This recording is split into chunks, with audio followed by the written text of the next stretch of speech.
Alhamdulillah wassalatu wassalamu ala Rasulillah wa ala alihi wa ashabihi wa man wallahu ila yaumil qiyamah.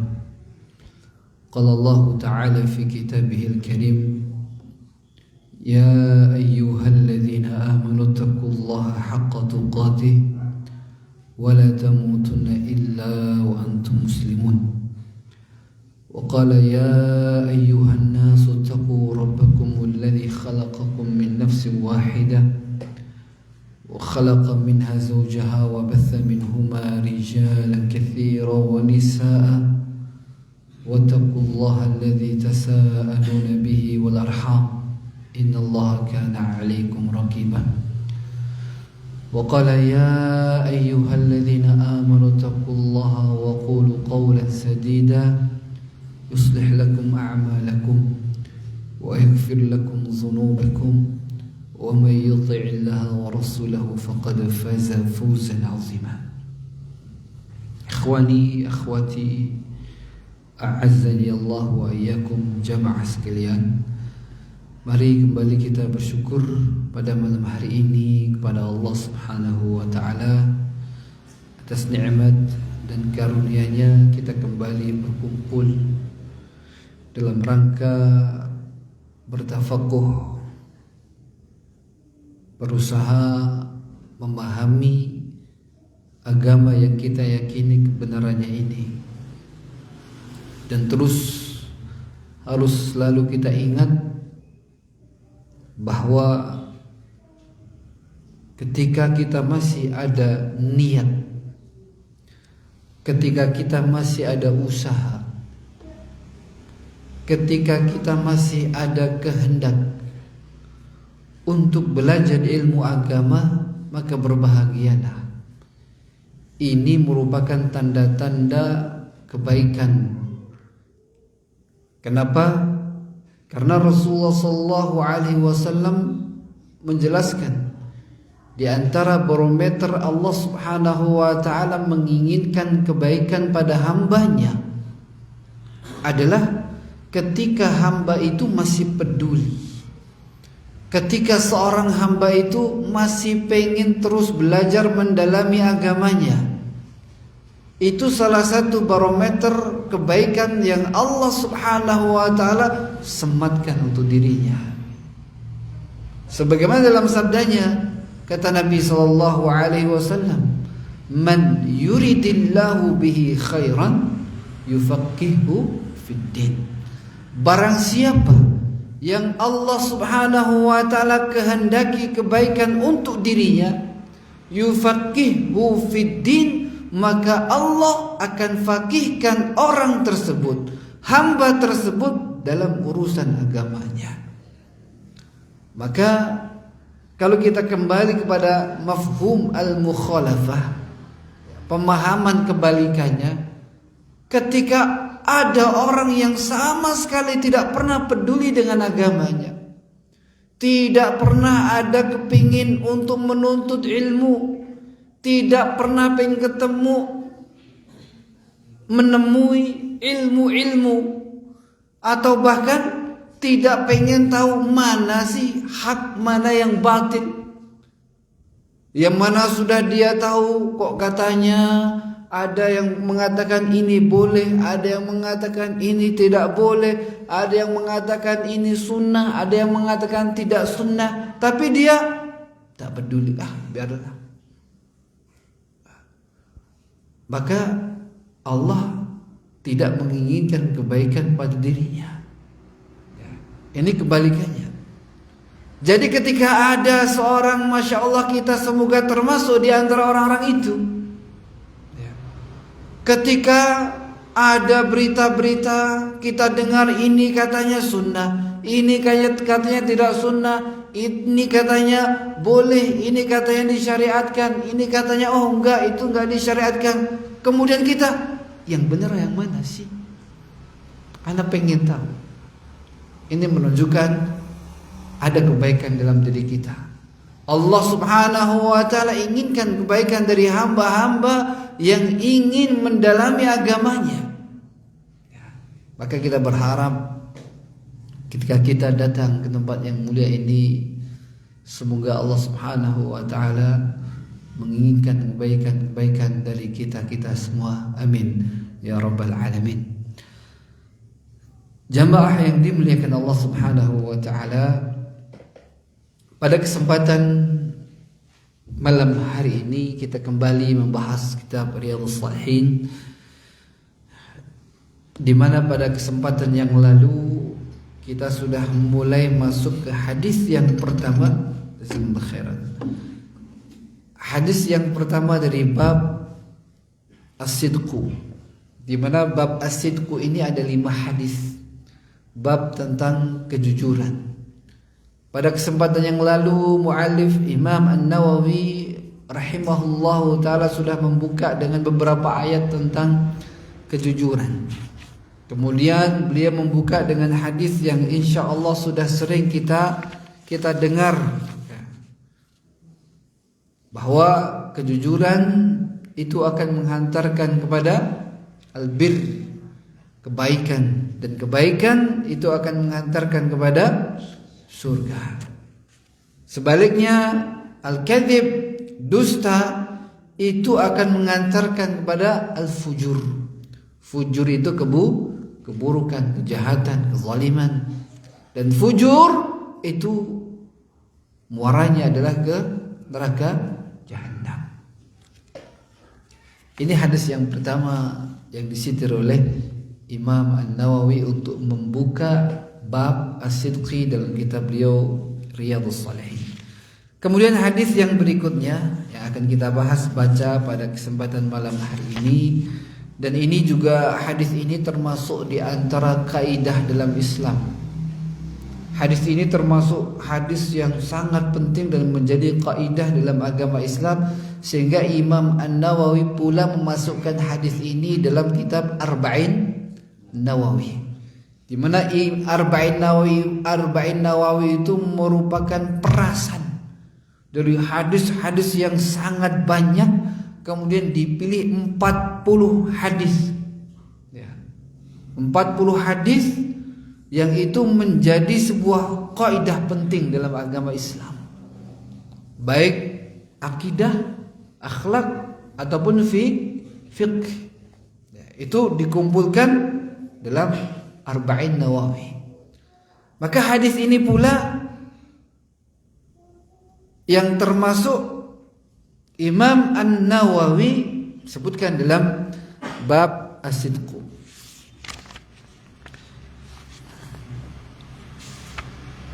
Yaitu pada nomor hadis, kalau secara urutan nomor hadis yang ke-55, ya, hadis yang ke-55. Hadisnya singkat tapi padat. An Abi Muhammadin Al-Hasan ibn Ali bin Abi Talib radhiyallahu anhuma, dari Abi Muhammad Hasan bin Ali bin Abi Talib. Ini berarti siapa? Cucunya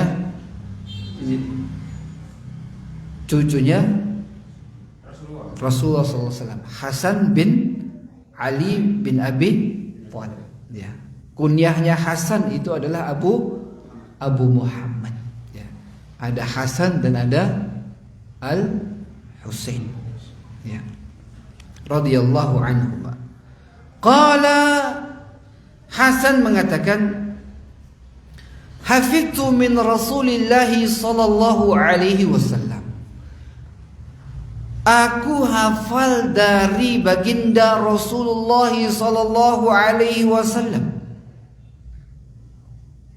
Kalimat yang singkat, ya. Dan ini menunjukkan bahwa anak kecil pun sudah menangkap, ya. Dari beliau, dari sejak usia kecil sudah hafal dari Nabi sallallahu alaihi wasallam. Da' ma yaribuka ila ma la yaribuk. Atau bisa juga dibaca da' ma yuribuka ila ma la yuribuk. Ya, bisa dengan dua bacaan. Da' ma yaribuka ila ma la yaribu. Fa inna sidqa tuma'ninah wal kadhiba riba. Hadis diriwayatkan oleh Imam At-Tirmidzi. Kata Hasan, aku hafal dari Rasulullah sallallahu alaihi wasallam, da' ma yaribuka ila ma la yaribuk. Ini menjadi sebuah kaidah besar dalam kita beragama. Bahkan ini masuk ke dalam akidah, masuk pula dalam hukum-hukum fikih. Tinggalkan apa-apa yang engkau ragu padanya, ila ma la yaribuk, kepada sesuatu yang engkau tidak ragu padanya. Kemudian Nabi sallallahu alaihi wasallam mengatakan, fa inna sidqa tuma'ninah, sesungguhnya kejujuran itu ada ketenangan padanya, wal kadhiba ribah, dan sesungguhnya kedustaan itu hanya akan membuat orang tidak tenang, gelisah, penuh dengan keraguan. Jamaah yang dimuliakan Allah Subhanahu wa ta'ala, para ulama menjadikan hadis ini sebagai maslak atau salah satu metode di dalam kitab fikih yang disebut dengan al-akhdhu bijanibil ihtiyat. Hadis ini salah satu kaidah, kalau di dalam fikih adalah salah satu kaidah besar, bahwa di antara sikap seorang muslim itu harus selalu mengambil sisi ihtiyat, ya, jaga-jaga, atau tindakan preventif, ya. Lebih baik melakukan daripada tidak dilakukan sebagai bentuk kehati-hatian. Maka para ulama dalam fikih, contoh kasusnya adalah ketika seorang ragu, dalam hukum fikih seorang ragu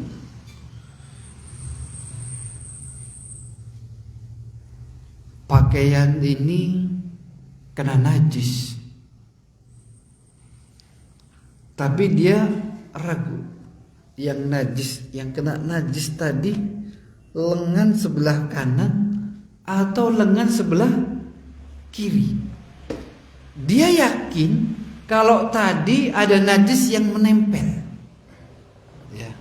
Tapi ada keraguan berikutnya, yang kena tadi tangan sebelah kanan atau tangan sebelah kiri. Coba kita praktekkan hadis ini. Da' ma yaribuka ila ma la yaribuka. Tinggalkan sesuatu yang engkau ragu padanya kepada yang engkau tidak ragu padanya. Apa yang kita lakukan? Apa yang kita lakukan? Bagaimana prakteknya?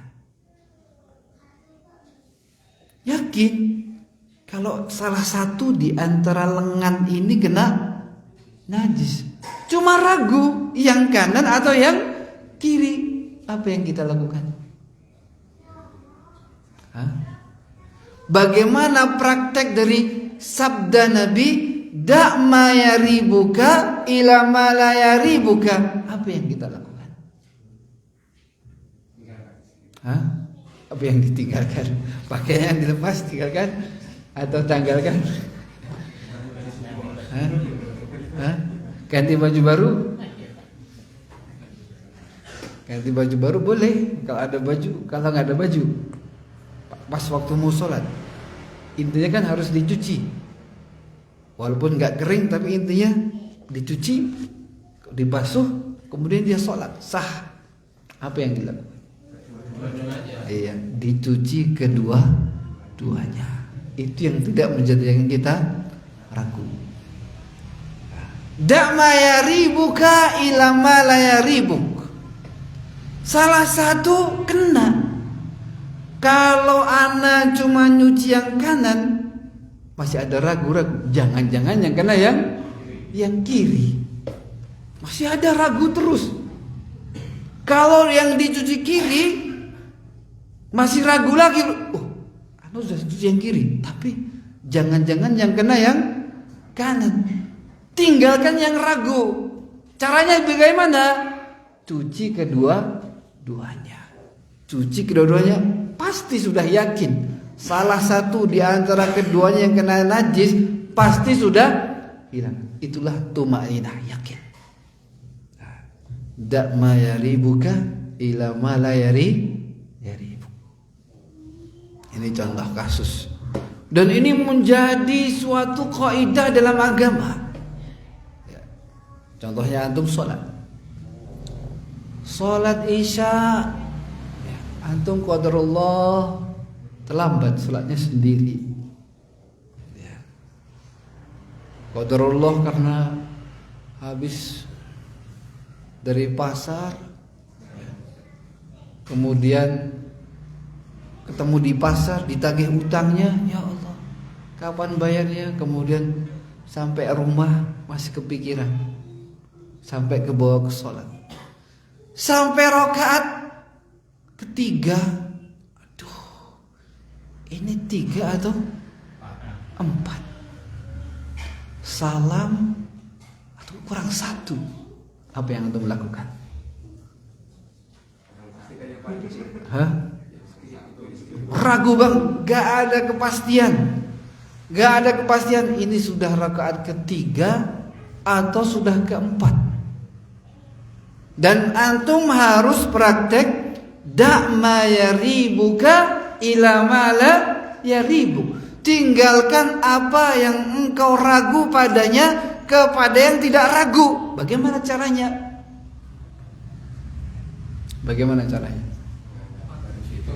Hah? Bagaimana caranya? 4 yakin? 4. Misalnya 4. Kalau 4 masih ada ragu, ya enggak? Ya.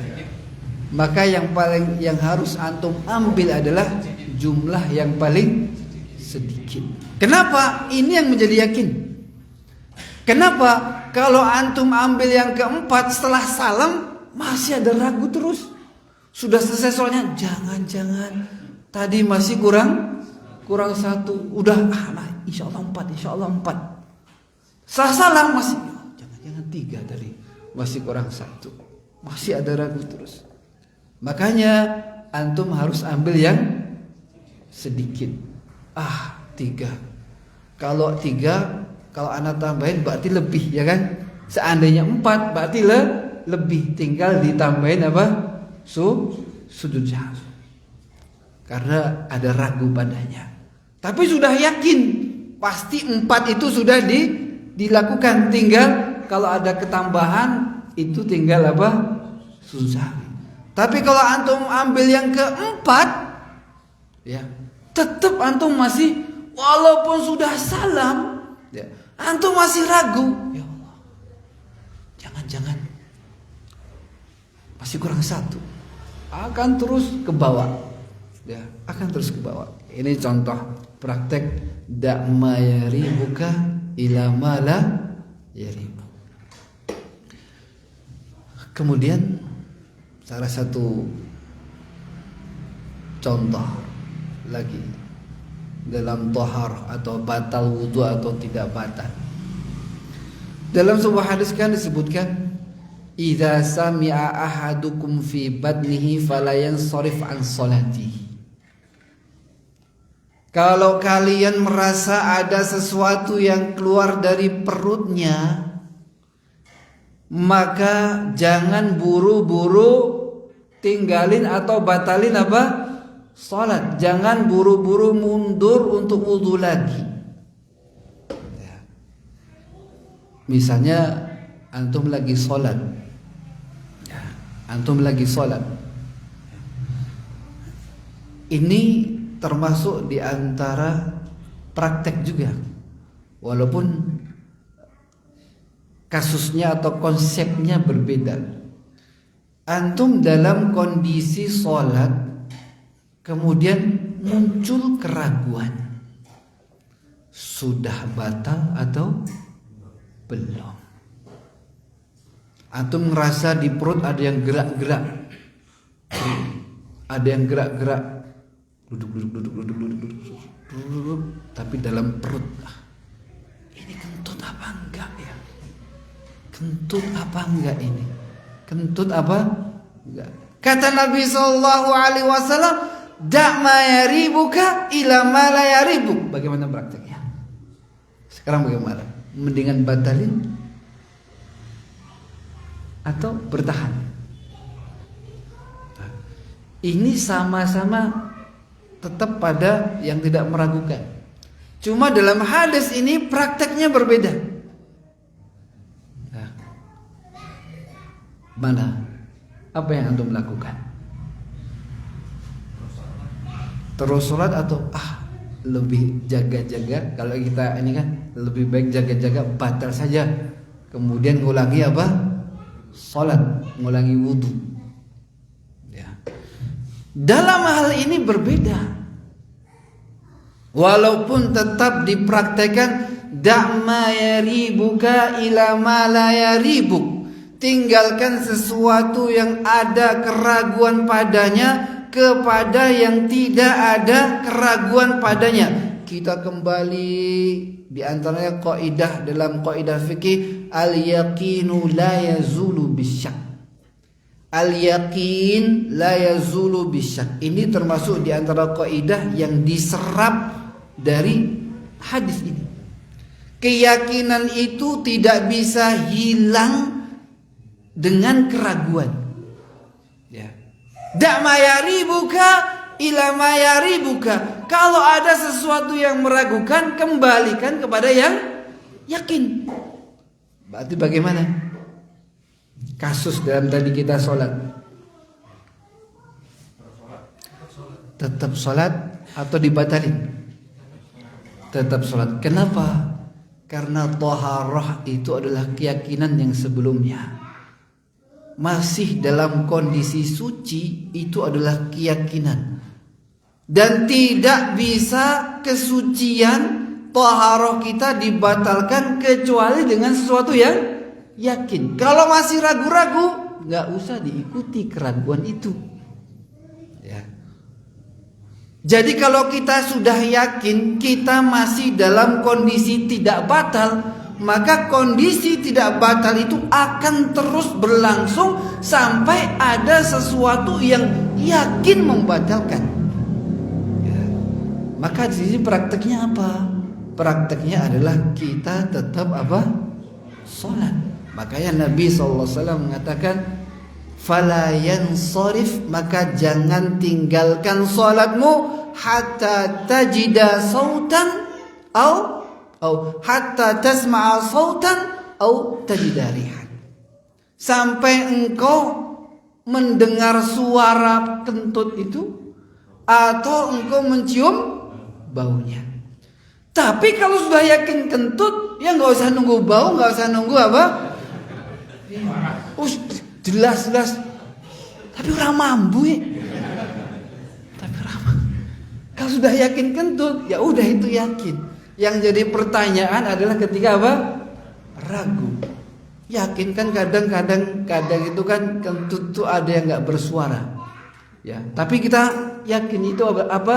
Ada angin yang keluar. Kita kerasa. Kalau sudah yakin itu, walaupun kita nggak mendengar suara, alhamdulillah juga nggak ada baunya.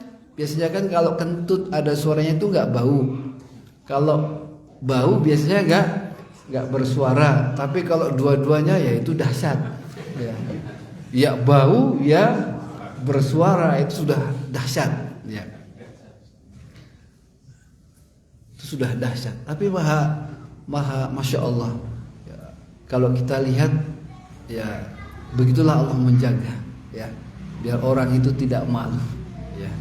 Kalau bau gak ada suaranya, supaya gak ketahuan siapa sih yang kentut. Ya. Ya. Kalaupun suara, bau, oh kamu kentut ya, tapi kan gak terganggu, gak ada apa, gak ada baunya. Itu maha adilnya Allah Subhanahu wa Ta'ala. Ya. Makanya bahkan dalam hadis pun, masya Allah, ketika kalian kentut, ya, udah yakin kentut, maka silahkan kata Nabi keluar dari shaf dan silahkan pegang apa? Hidungnya. Pegang hidungnya. Supaya apa? Supaya tidak diketahui kalau dia yang kentut. Ya. Supaya tidak diketahui, biar gak mau. Gitu. Atau supaya tidak diketahui kalau batalnya karena apa? Karena kentut. Dia suruh pegang hidungnya sambil jalan ke shaf.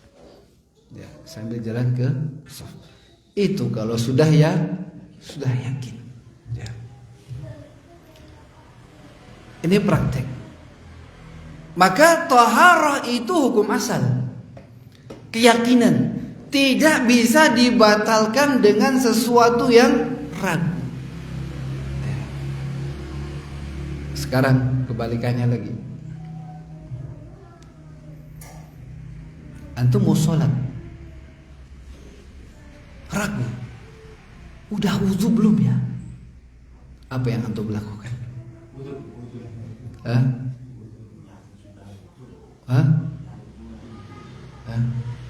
Kalau yakin sudah wudu langsung, tapi antum ragu, udah wudu belum ya?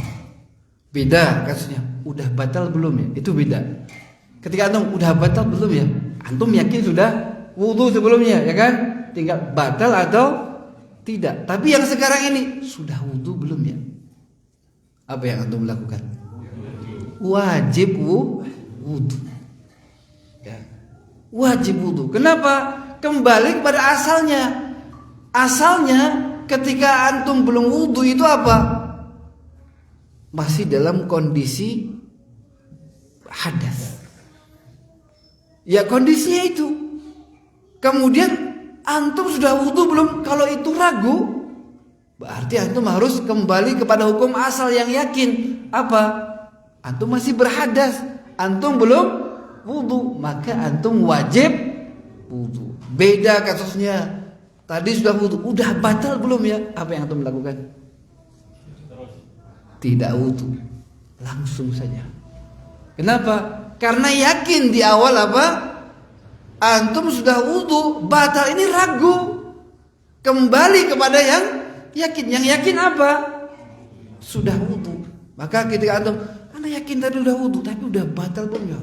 Antum coba putar balik, enggak kentut, enggak ini, enggak. Sholat. Udah yakin kalau memang enggak ada sesuatu yang merupakan, ya antum tetap wudu. Tetap tidak wudu. Tapi boleh antum berwudu, tapi hukumnya tidak tidak wajib. Itu hanya tajdidul wudu, hanya memperbaharui wudu. Tapi secara hukum tidak wajib wudu. Berbeda dengan kasus yang tadi sebelumnya adalah ketika antum ragu, sudah wudu belum ya? Itu wajib wudu. Kenapa? Hukum yakinnya adalah sebelum wudu, sebelum keraguan itu pasti apa? Antum belum wudu, kondisinya belum berwudu, kemudian antum ragu sudah wudu atau belum, ini keraguan, ditarik kepada sebelumnya, yang pasti apa? Belum wudu.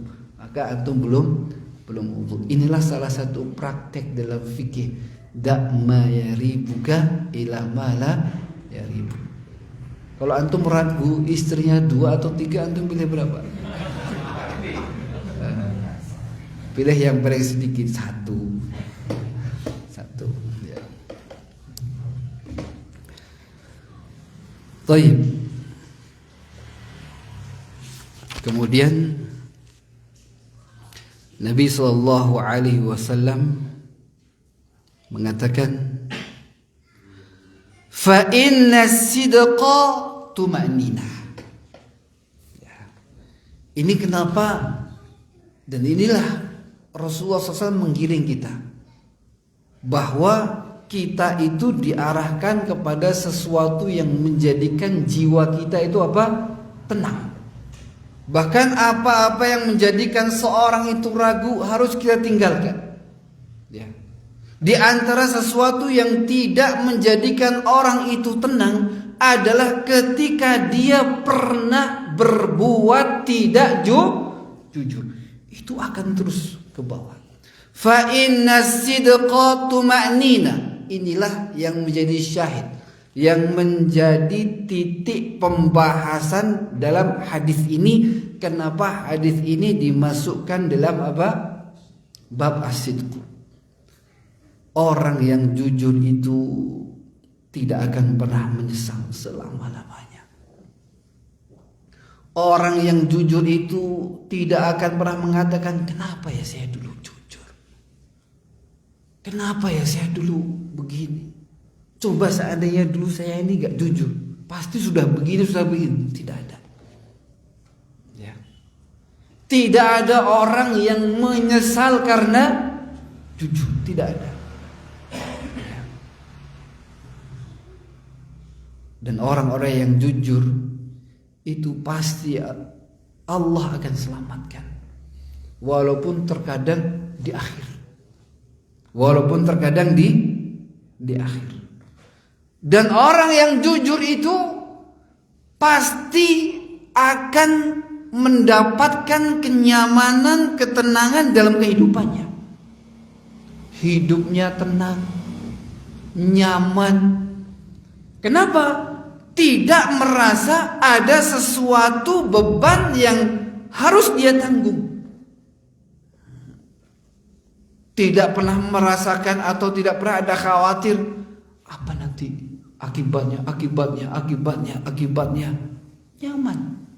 Sehingga dia kemana-mana bahagia, kemana-mana tenang. Kebalikannya, orang yang tidak jujur, maka kata Nabi sallallahu alaihi wasallam, fa innal wa ammal kadhib riba. Orang yang tidak jujur itu sudah dari awalnya ragu. Maka kehidupannya pun penuh dengan keraguan, penuh dengan ketidakjelasan. Bahkan dari awal dia berbicara, ketika dia berbicara dusta itu, dalam hatinya sudah ragu. Percaya nggak ya? Percaya nggak ya orang ini? Itu hatinya sudah ragu. Dia sedang berbicara dengan orang, oh begini kok Pak, saya itu sebenarnya begini. Tapi dia sedang mengarang cerita, maka dalam hatinya, ini kira-kira orang ini percaya nggak sih dengan yang saya omongkan? Dalam hatinya ada di situ. Itulah riba. Setelah dia pergi pun sama. Ya Allah, nanti ketahuan nggak ya? Kalau saya apa? Ternyata apa? Dusta, saya bohong. Terus sehari, 2 hari, seminggu, terus dia akan terus membawa itu. Lalu bagaimana nanti kalau ketahuan? Lalu bagaimana? Itu akan terbawa semasa hidupnya. Maka Nabi sallallahu alaihi wasallam mengatakan, al-kadzibu riba. Maka orang yang dusta, maka pasti hidupnya qalib, ya, guncang, tidak nyaman hidupnya.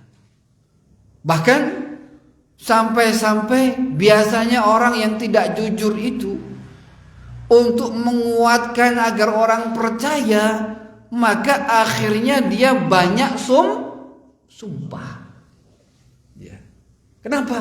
Kayaknya orang ini gak percaya, tambah sumpah biar orang itu tambah apa? Yakin. Ya. Itu pun pulang-pulang masih ragu. Orang itu percaya apa enggak ya? Ya. Dan itu akan terus ke bawah. Jamaah yang dimuliakan Allah Subhanahu wa taala, maka inilah yang ingin disampaikan oleh baginda Nabi kita Nabi Muhammad sallallahu alaihi wasallam. bahwa kondisi apapun kita seorang muslim muslimah itu harus berusaha untuk jujur, ya, berusaha untuk jujur. Nanti ada dalam beberapa hadis, contohnya nanti hadis yang terakhir dalam bab sidik ini, contohnya dalam kasus jual beli. Orang jual beli kalau jujur itu setelahnya tenang. Setelah dibawa, yang beli sudah membeli barangnya, uang sudah diterima, tenang. Semua sudah dijelaskan gamblang, itu tenang. Tapi berbeda dengan orang menjual sesuatu, ada aibnya, berusaha disembunyi, udah pulang, ya Allah semoga nggak ketahuan, semoga nggak ini, semoga nanti gimana kalau tiba-tiba di rumah rusak ternyata ketahuan yang aib barang yang saya jual ini. Enggak, tenang ya. Tapi ketika dia jujur, tenang, ini kekurangannya ini kurangnya ini silakan dicek, yang kami tahu ya seperti ini kekurangannya, ya kelebihannya begini. Dia coba, oh ya, akhirnya dia beli dengan sesuatu yang sudah dia ketahui kekurangannya, ya sudah, ternyata wah mas ini ternyata rusak, ya imang itu memang seperti yang kita sebutkan, tenang ya. Berbeda kalau kita wah ini pokoknya bagus semua ini, ternyata begitu seminggu dipakai rusak ya. Itu menjadikan riba, suatu yang tidak menjadikan kita tenang. Kita sebutkan pelajaran-pelajaran yang disebutkan oleh Syekh Salim bin Eid Al-Hilali dari kitab beliau Bahjatun Nadhirin. Yang pertama, dalam hadis ini Rasulullah sallallahu alaihi wasallam memberikan targhib, anjuran agar setiap muslim muslimah ini selalu berbuat, berkata jujur. Kenapa? Karena jujur itu sebab dari semua kebaikan. Kemudian yang kedua adalah bersikap wara'. Wara' dari hal-hal yang syubhat, hal-hal yang tidak jelas atau sesuatu yang masih meragukan. Ketika kita masih ragu dengan sesuatu, maka hendaknya kita tinggalkan. Contohnya, kita masih ragu dengan kehalalan sesuatu, maka di antara faedah hadis ini adalah agar kita kembali kepada sesuatu yang menjadikan kita apa? Tenang. Maka inilah sikap wara'. Wara' itu kalau bahasa kitanya sikap apa? Kehati-hatian. Hendaknya kita memiliki sikap wara', sesuatu sikap yang lebih mengarah kepada sesuatu yang menjadikan kita tenang ataupun nyaman. Makanya dalam hadis yang lainnya pun disebutkan, innal halala bayyin wa innal harama bayyin. Ya. Yang halal itu sudah jelas terang, dan yang haram itu juga sudah jelas, ini halal, ini haram, ini halal, ini haram, itu jelas. Tetapi kata Nabi sallallahu alaihi wasallam, wa bainahuma umurun mushtabihat. Tapi antara yang halal dan yang haram itu ada hal-hal yang remang-remang. Bagaimana sikap seorang muslim? Yang remang-remang itu meragukan, menjadikan kita tidak apa? Tenang. Lebih baik apa? Kita tinggalkan. Ini jelas apa enggak ya? Katanya sih enggak jelas. Katanya sih enggak boleh. Katanya sih ya, begini dan begitu misalnya. Ya. sekarang yang lagi banyak dibicarakan makanan-makanan yang namanya iblis, kuntilanak, ya kan? Ya, setan. Ya, misalnya. Boleh nggak? Ya kalau secara makanannya apa? Ya boleh-boleh saja. Ya, boleh-boleh saja. Tapi terkadang kita harus meninggalkan demi apa? Kok pakai nama-nama apa? Ya, setan, nama-nama itu namanya sikap apa? Warok. Ya. Sikap warok, sikap kehati-hatian. Dan ini harus seorang muslim berusaha memilikinya. Kenapa? Karena Rasulullah SAW mengatakan apa? Ala wa inna likulli malikin hima. Ketahuilah bahwa setiap raja itu memiliki hima, batasan-batasan. Ya. Ini sudah nggak boleh dijamah. Batasannya sampai di sini. Kenapa? Karena ketika ada orang yang berani mepet-mepet ke batasan Allah, maka dia akan terjerumus kepada yang dilarang.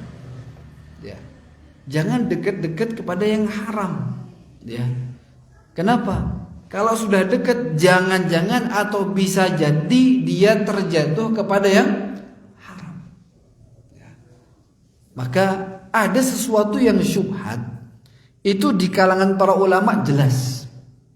Tapi ada di kalangan yang lain itu syubhat. Maka bagi orang yang masih ini syubhat, maka dia harus meninggalkan. Tapi bagi yang sudah jelas, yakin, silahkan sesuai dengan apa? Keyakinannya. Tapi ketika belum sampai, wah ini gak tahu, belum jelas, maka lebih baik kita bersikap apa? Memilih hati-hati. Itu yang menjadikan kita apa? Lebih tenang. Makanya dulu ada kisah para ulama zaman dahulu, saking waroknya mereka itu kehilangan uang, kemudian dia cari-cari, balik mundur ke belakang, oh jatuh uangnya, kemudian mana uangnya, mundur ke belakang, oh ini ada uang, jangan-jangan ini bukan uang saya, jangan-jangan ada orang lain yang juga jatuh apa uangnya, sampai segitunya, enggak lah. Mungkin ini bukan punya saya, mungkin punya orang lain yang juga jatuh. Itu sampai tingginya apa? Waroknya, kehati-hatian, takut mengambil yang bukan apa? Haknya. Ya. Kemudian yang ketiga, yang terakhir dari hadis yang ini, yang kedua ini, ar-ruju'u ilal qulubi 'indal ishtibah. Hendaknya seorang itu untuk kembali kepada hatinya ketika dia ragu terhadap sesuatu. Lakukan atau enggak ya? Lanjut atau enggak ya? Silahkan kembalikan ke hati. Ketika hati kita merasa tenang, nyaman, tidak ada gemuruh padanya, maka itulah al-birru, itulah al-halal, itulah kebaikan dan itulah halal. Kenapa? Karena yang halal, yang baik itu hati kita itu akan tenang. Sebaliknya, ketika antum ragu, ini bagaimana? Dan kok hatinya semakin gak enak, tinggalkan. Kenapa? Karena sesuatu yang salah, sesuatu yang buruk, itu menjadikan hati kita tidak nyaman. Makanya dalam hadis yang lain Rasulullah mengatakan, istafti qalbak, tanya hatimu. Tanya saja, gak usah tanya orang, gak usah tanya ustaz, tapi tanya hatimu. Kapan? Ketika hati kita masih bersih. Tanya. Hanya hati.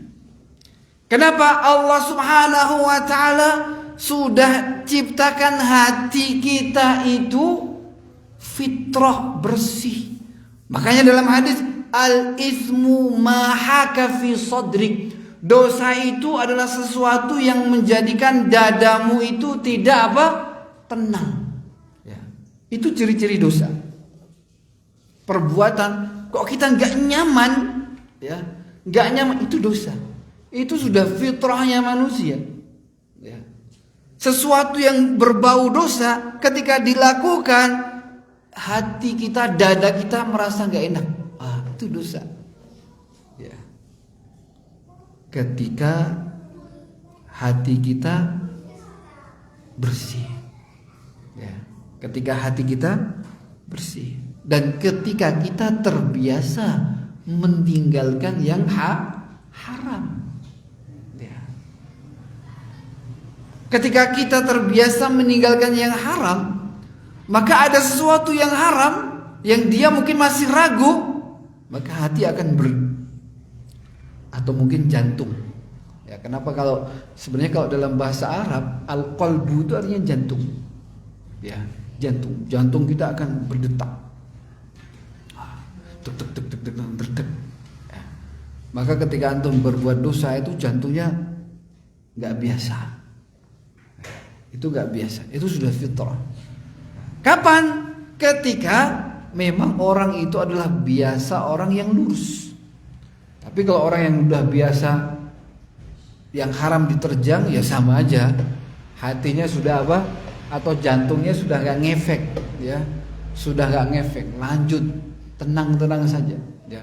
Tapi ketika orang terbiasa menjaga untuk selalu pada yang halal dan jangan sampai terjatuh kepada yang haram, ya. Kemudian ada sesuatu yang meragukan, jantungnya duk duk duk duk duk duk duk duk duk. Oh, haram ini. Ya, ini haram. Makanya segala sesuatu itu bisa dikembalikan kepada hati kita. Ya. Tetapi dengan syarat apa? Ketika kita sudah dan terbiasa untuk berusaha, bahkan yang syubhat juga kita apa? Tinggalkan.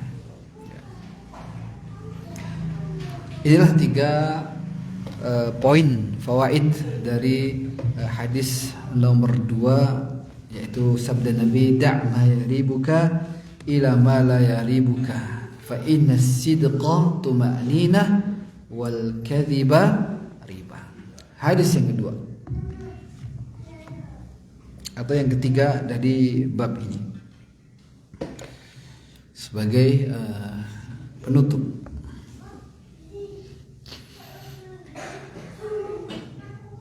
An Abi Sufyan Sahr ibn Harb fi hadithihi at-tawil fi qissati Hiraql qala Hiraqlu famadha ya'murukum ya'ni an-nabi sallallahu alaihi wasallam qala Abu Sufyan qultu yaqul u'budu allaha wahdahu wa la tusyriku bihi syai'an watruku ma yaqulu aba'ukum wa ya'muruna bis salati was sidqi wal afafi was silati muttafaqun alaih.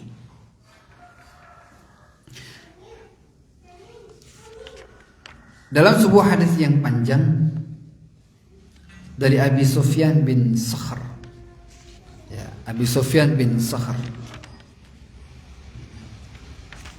tentang kisah Raja Heraklius atau Herakl dalam bahasa Arabnya. Heraklius ini adalah raja di ya biasa di atau lakopnya adalah kaisar, ya. Lakopnya adalah kaisar. Dan saat itu Abu Sufyan bin Sakhr ini masih dalam kondisi musyrik, ya, belum beriman. Ketika beliau ngobrol bertemu dengan Raja Heraklius. Sebagaimana kita ketahui, ketika Rasulullah Shallallahu Alaihi Wasallam sampai Madinah, maka kemudian Rasulullah Shallallahu Alaihi Wasallam itu menyebarkan dakwahnya melalui apa? Surat. Di antara raja-raja yang Nabi kita berikan surat agar masuk Islam adalah raja apa? Heraklius. Ya, Raja Heraklius. Dan saat itu Abu Sufyan masih dalam kondisi musyrik kafir. Karena masuknya Abu Sufyan dalam Islam itu adalah setelah Sulh Hudaybiyah, antara Sulh Hudaybiyah dan Fathu Makkah. Sulh Hudaybiyah itu di tahun ke-6 Hijriyah dan Fathu Makkah itu di tahun ke-8 Hijrah. Nabi Sallallahu Alaihi Wasallam baru sebelum Fathu Makkah dan setelah Sulh Hudaybiyah itulah masuk Islamnya siapa? Abu Sufyan bin Sakhr. Ketika sampai surat kepada Heraklius bahwa dikatakan aslim taslam, ini dari Nabi yang terakhir, Nabi Muhammad Sallallahu Alaihi Wasallam, terus-terusnya. Fa in taslam yu'tika ajraka marratain, kalau engkau mau masuk Islam engkau akan mendapatkan dua pahala sebelumnya karena engkau termasuk ahlul kitab ya, karena Heraklius ini termasuk di antara raja yang masih menganut Injil dan membaca Injil dan tahu Taurat ya. Kalau engkau mau masuk Islam, kata Nabi Sallallahu Alaihi Wasallam, maka engkau akan mendapatkan 2 kali pahala. Pahala pertama karena engkau konsisten dengan Injilmu sebelumnya. Pahala kedua karena engkau mau masuk Islam. Ya. So, dibaca sampai akhir. Dan dia faham betul ciri-ciri Nabi terakhir. Dan orang yang membaca Taurat ataupun Injil maka yakin jelas mengetahui ya, bagaimana atau siapa atau kondisinya seperti apa Nabi yang nanti akan terakhir muncul. Ya'rifunahu kama ya'rifuna abna'ahum. Mereka mengenal sifat-sifat Muhammad Sallallahu Alaihi Wasallam, Nabi terakhir itu, seperti mereka mengenali siapa? Anak-anaknya sendiri. Paham betul ciri-cirinya, sifat-sifatnya. Mereka orang Yahudi tahu, orang-orang Nasrani juga tahu. Yang baca Taurat, yang baca Injil tahu persis ya. Di antaranya Raja Heraklius ya. Dia tahu persis ya. Ini contohnya ya. Maka ketika datang, dia ingin takkid, berusaha klarifikasi dan mencari keyakinan. Maka ketika datang kafilah dagang dari Mekah ya ke Syam ya, maka di antara kafilah itu dipimpin oleh siapa? Abu Sufyan bin Sakhr. Maka ketika Heraklius mendengar ada orang Makkah ke Syam, maka mereka minta untuk menghadap ke kerajaan. Diundang untuk dimintai keterangan. Maka dipanggillah mereka semua. Sehingga kemudian ditanyakan, man aqrabukum nasaban ila Muhammad? Siapa yang nasabnya paling dekat dengan Muhammad yang katanya Nabi yang terakhir itu? Maka di antara yang paling dekat saat itu adalah siapa? Abu Sufyan. Ya. Abu Sufyan yang paling dekat nasabnya. Aku orang yang paling dekat. Maka yang jadi juru bicara adalah Abu Sufyan. Maka ditanyalah berbagai macam hal.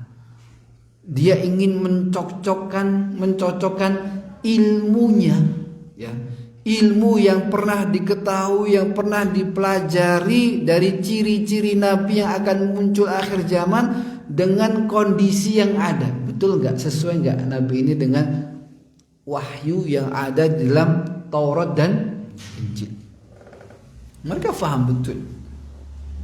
Orang Yahudi ya, itu juga faham betul. Makanya contohnya Abdullah bin Salam, salah satu tokoh Yahudi yang saat itu di mana?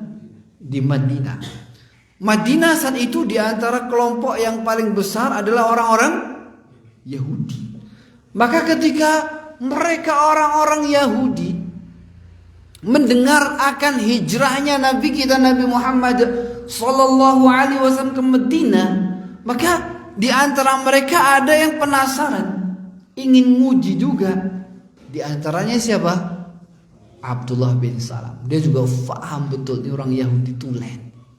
Ya, berpegang pada Taurat. Ya, berpegang pada Taurat. Ketika orang-orang Islam berbondong-bondong keluar dari rumahnya menyambut kedatangan Nabi kita Nabi Muhammad sallallahu alaihi wasallam yang saat itu dibarengi siapa? Abu Bakar. Orang-orang Yahudi juga datang. Di antaranya siapa? Abdullah bin Salam. Mereka belum masuk Islam, cuma ingin lihat saja kayak apa sih yang katanya apa? Nabi itu kayak apa? Ya.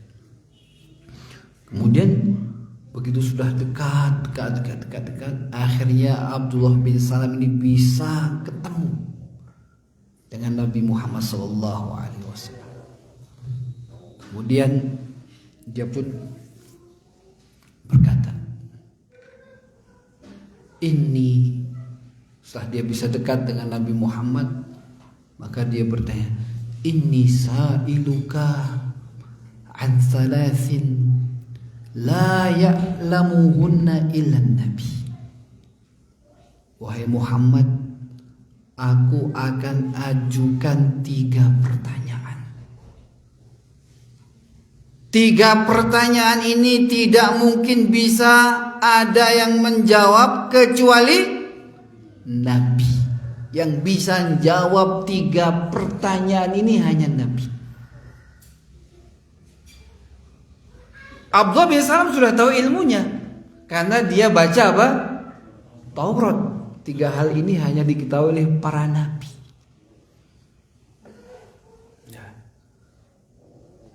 Maka beliau bertanya pertanyaan yang pertama.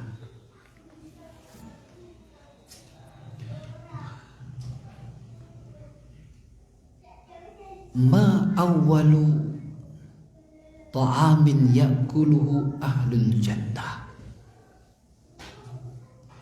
Pertanyaan yang pertama, makanan apa? Jamuan apa yang Allah akan hidangkan pertama kali nanti di surga? Yang pertama kali, begitu kita masuk, jamuan hidangan pertamanya itu apa? Itu yang ditanyakan oleh siapa? Abdullah bin Salam. Pertanyaan yang kedua,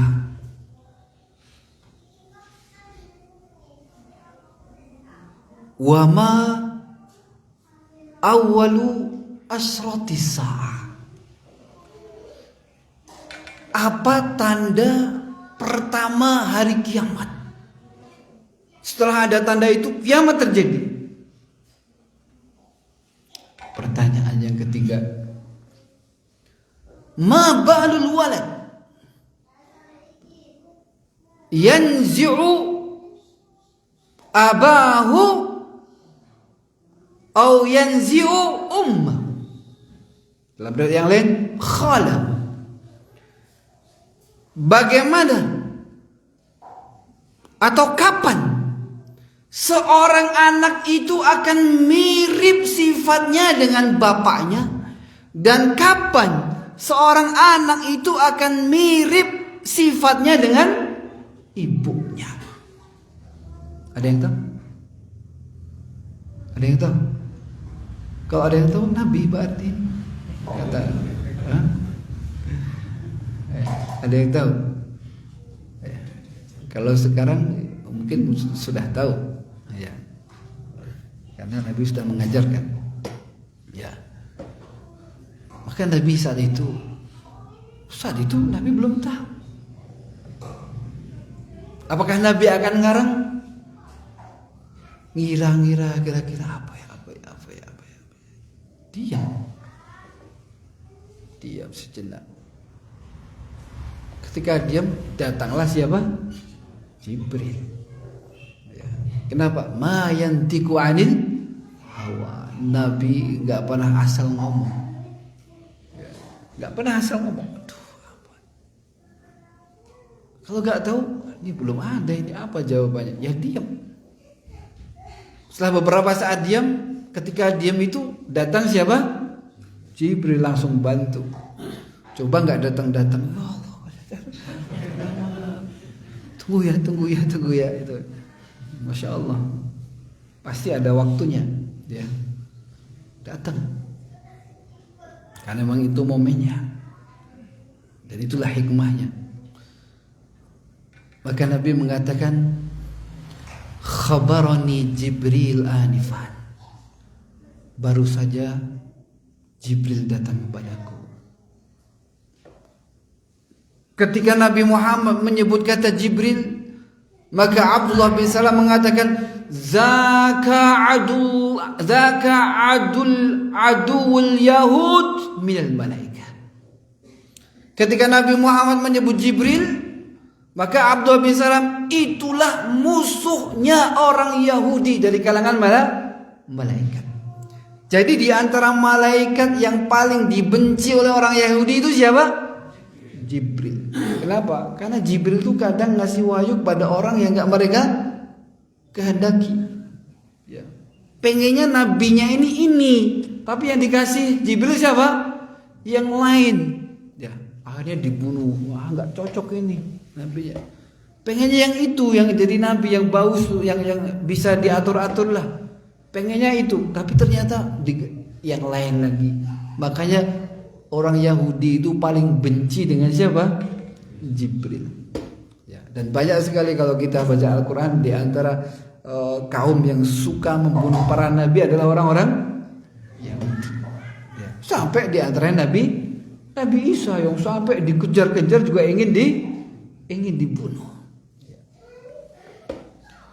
Maka ketika Abdullah bin Salam mendengar sebutan Nabi, khabarani Jibril anifan. Baru saja Jibril datang kepadaku dan memberitahu aku. Itulah musuhnya orang Yahudi dari kalangan malaikat. Kemudian Nabi menjelaskan. Adapun pertanyaan yang pertama tentang secara urutan adalah awalu asratus sa'ah. Adapun yang pertama tentang tanda hari kiamat, yang ketika tanda itu muncul maka kiamat akan terjadi. Kata Nabi sallallahu alaihi wasallam, fanarun takhruju minal Yaman ila Syam. Adalah api yang akan menghimpun manusia, muncul dari Yaman kemudian berakhir di Syam. Setelah mereka berkumpul di sana, kiamat terjadi. Abdul Salam, wah betul ini, sama ini. Seperti apa? Ilmu yang aku pelajari. Wa ma awwalu ta'amin ya'kuluhu ahlul jannah. Dan makanan apa yang pertama kali Allah sajikan untuk orang yang masuk surga? Kata Nabi Muhammad sallallahu alaihi wasallam, amma awwalu ta'am ya'kuluhu ahlul jannah. Adapun makanan pertama, jamuan yang Allah hidangkan untuk penduduk surga yang pertama kali ada faziyadatu kabidul hud. Adapun makanan atau jamuan yang pertama kali Allah Subhanahu wa taala hidangkan untuk penghuni surga adalah bagian terbaik dari hati ikan hati ikan paus besar. Kemudian dipilih yang paling kualitasnya nomor 1. Ya. Ada yang pernah makan hati ikan paus? Ya. Kalaupun ada, tentunya juga akan berbeda. Ya, kalaupun sudah rasanya begini, itu di dunia. Di akhirat juga nanti akan berbeda.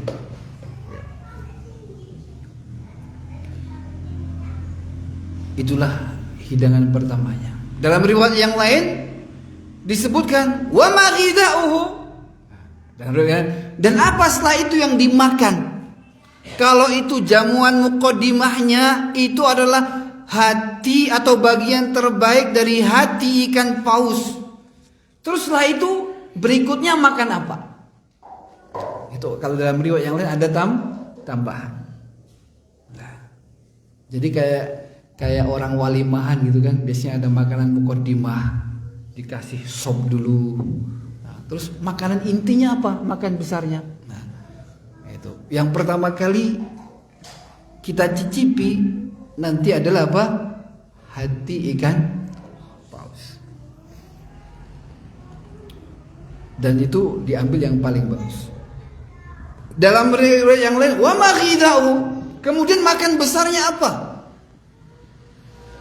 Maka kata Nabi, saurun, daging sapi jantan. Dua-dua hadis ini adalah hadis yang sahih. Ya, salah satunya dalam riwayat Imam Bukhari dan Muslim. Ya, itulah yang kedua. Ya, tentang apa? Makanan yang dimakan oleh penduduk surga. Kalau ada yang bertanya, kenapa kok hati ikan paus? Kira-kira kenapa, Pak? Kenapa yang Allah pilih hati ikan paus? Kemudian hidangan berikutnya daging sapi. Wah, di sini banyak sapi. Udah gelegean sapi di sini. Kenapa? Tentunya pasti ada hikmah. Yang kadang manusia tidak bisa menjangkau. Kenapa Allah Subhanahu wa taala pilih hidangan jamuan pertamanya itu adalah apa? Bagian terbaik dari hati ikan paus. Kemudian yang kedua, makan besarnya adalah daging sapi jantan. Dalam hadis tidak disebutkan hikmahnya. Ya. Tidak disebutkan apa di balik itu. Maka yang harus diyakini adalah bahwa setiap yang Allah Subhanahu wa taala lakukan itu pasti mengandung hikmah. Terkadang kita bisa menangkap hikmah itu, tapi terkadang kita tidak bisa menangkap. Kenapa? Karena kecilnya otak kita. Ya. Karena otak kita tidak sanggup. Makanya dalam syariat itu tidak harus kita tahu hikmahnya baru kita yakin. Tidak harus bisa dicerna akal baru bisa kita terima. Oh iya. Terkadang ada sesuatu syariat yang secara akal kita tidak bisa mencerna. Tapi kenapa Allah Subhanahu wa taala haramkan?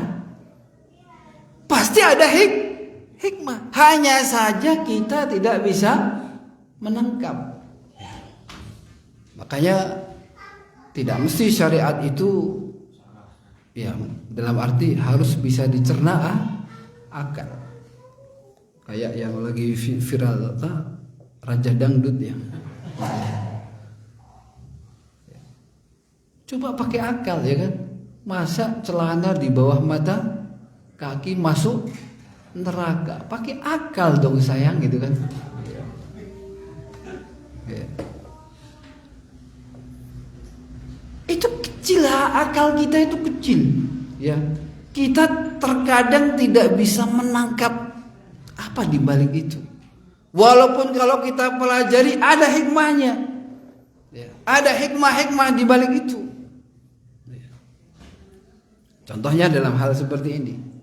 Kenapa Allah Subhanahu wa taala yang dijadikan jamuan pertama adalah bagian terbaik dari hati ikan paus.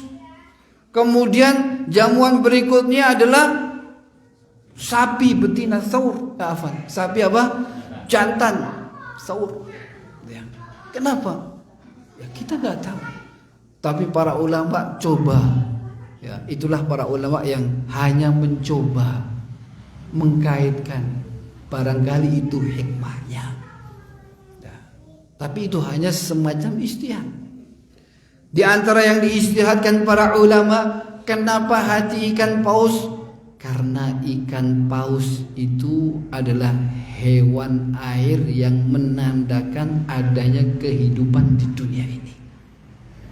Ya.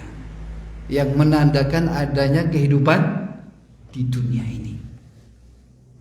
Ya. Tujuannya apa?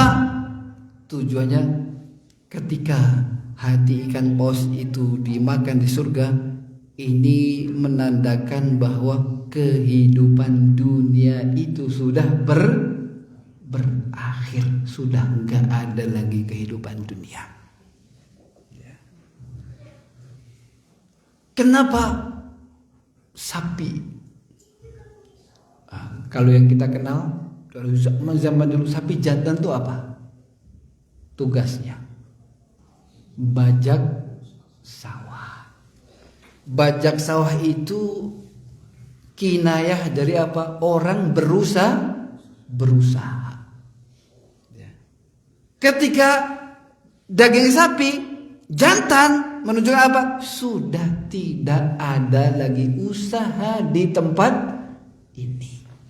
Sekarang itu adalah tinggal panen. Gak ada lagi orang yang bisa ya Allah tolong, ya Allah berikan aku kesempatan, aku mau usaha lagi. Hidup di dunia sudah tidak ada, usaha sudah tidak ada. Nah, itu hanya salah satu ijtihad para ulama. Ya. Tapi bisa jadi Allah Subhanahu wa taala memiliki apa? Hikmah yang bukan itu. Ya. Nah, ini contoh dari orang Yahudi yang bertanya kepada Nabi kita Nabi Muhammad, dan akhirnya Abdullah bin Salam saat itu ketika mendengar 3 jawaban itu dijawab dari Nabi kita Nabi Muhammad sallallahu alaihi wasallam, maka beliau langsung mengatakan asyhadu annaka Rasulullah. Wah, senang Madinah. Aku bersaksi bahwa engkau adalah utusan Allah. Karena memang Abdullah bin Salam ini termasuk orang Yahudi yang mencari kebenaran. Tapi sayangnya banyak orang Yahudi yang sombong, yang sudah tahu itu yang benar, tapi mereka tidak mengikuti. Buktinya setelah Abdullah bin Salam masuk Islam, maka Abdullah bin Salam ini kemudian dibawa, kemudian orang-orang Yahudi di Madinah semuanya dikumpulkan oleh Nabi sallallahu alaihi wasallam. Kemudian mereka ditanyakan oleh Rasulullah SAW, "Hal ta'rifuna Abdullah bin Salam?" Apakah kalian tahu siapa Abdullah bin Salam? Wah, mereka tahu jelas karena itu adalah tokoh mereka. Huwa khairuna ibnu khairina. Itu adalah orang pilihan kami ya Muhammad. Itu adalah orang yang terbaik di kalangan kita wahai Muhammad. Bahkan anaknya orang yang terbaik di kalangan kita ya Muhammad. Mereka membangga-banggakan siapa? Abdullah bin Salam. Kemudian dipanggil, sini nih Abdullah bin Salam. Ata'rifunahu? Kalian tahu kalau Abdullah bin Salam ini sudah masuk Islam? Masuk Islam. Huwa syarruna wa huwa ibnu syarrina. Oh, Abdullah bin Salam itu adalah orang yang paling buruk dari kalangan orang Yahudi, dan dia anak orang yang paling buruk dari kalangan orang Yahudi. Karena apa? Sombong. Ya, karena sombong. Ya. Di sini kita kembali kepada siapa? Heraklius. Ini Nasoro, seorang penginjil yang juga sudah tahu tentang siapa? Nabi kita Nabi Muhammad sallallahu alaihi wasallam. Maka dia pun ingin ngecek apakah betul ini nabi. Ya. Maka beliau pun bertanya kepada siapa? Abu Sufyan bin Sa'ad. Faqala, setelah tanya yang banyak, famadza ya'murukum. Sebelum ini tentunya pertanyaannya, dialognya sangat panjang sekali. Bagaimana kondisi Nabi Muhammad? Siapa yang ikut? Dijawab, yang ikut adalah orang-orang yang lemah. Orang yang lemah, sama.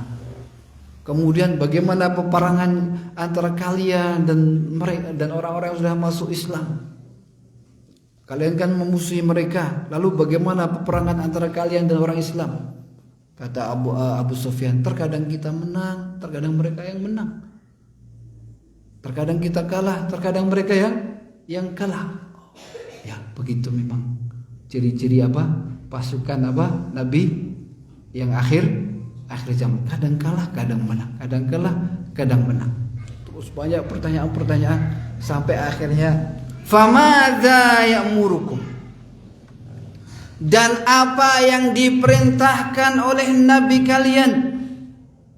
Faqala Abu Sufyan. Maka Abu Sufyan mengatakan, qultu. Aku jawab, yaqul, Muhammad itu mengatakan, u'budullaha wahdahu wa la tusyriku bihi syai'ah. Muhammad itu yang selalu didakwahkan adalah agar manusia itu menyembah Allah satu-satunya dan jangan sampai menyekutukannya sedikit pun. Dia juga sudah tahu kalau dakwah Nabi itu pasti seperti itu. Semua Nabi pasti dakwahnya seperti itu. Kalau orang sudah mengetahui Taurat Injil, semua Nabi Rasul itu dakwahnya seperti itu.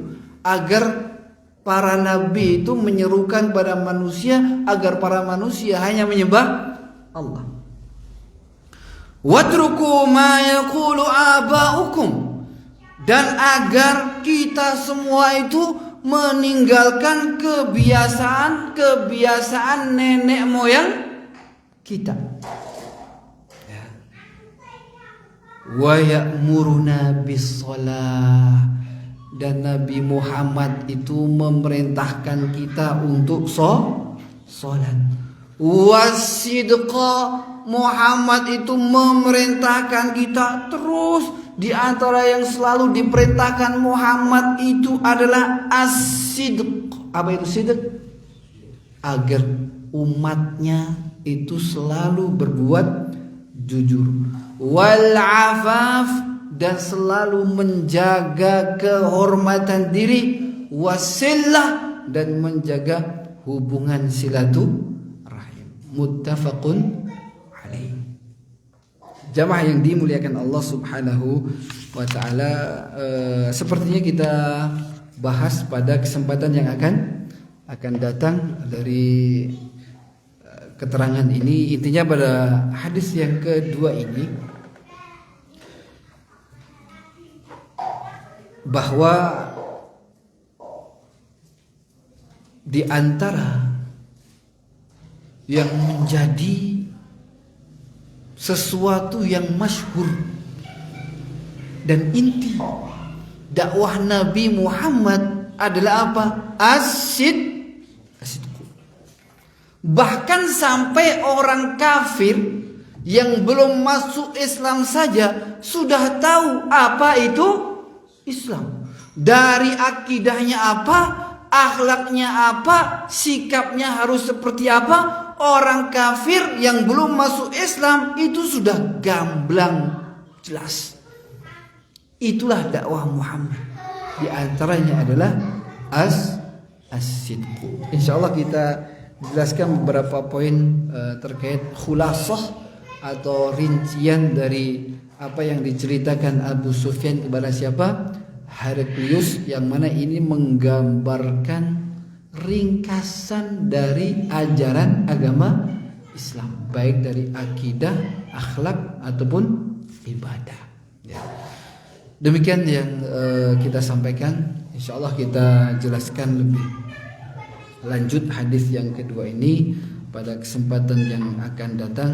Apa yang dimaksudkan dengan poin-poin yang diceritakan oleh Abu Sufyan kepada Heraklius. Semoga dua hadis ini bermanfaat untuk kita semua, dan kita termasuk orang-orang yang bisa mengikuti hikmah-hikmah, ilmu-ilmu yang ada dalam hadis-hadis Nabi kita, Nabi Muhammad sallallahu alaihi wasallam. Kita tutup dengan doa kafaratul majlis. Subhanakallahumma wa bihamdika asyhadu an la ilaha illa anta astaghfiruka wa atubu ilaik. Assalamualaikum warahmatullahi wabarakatuh.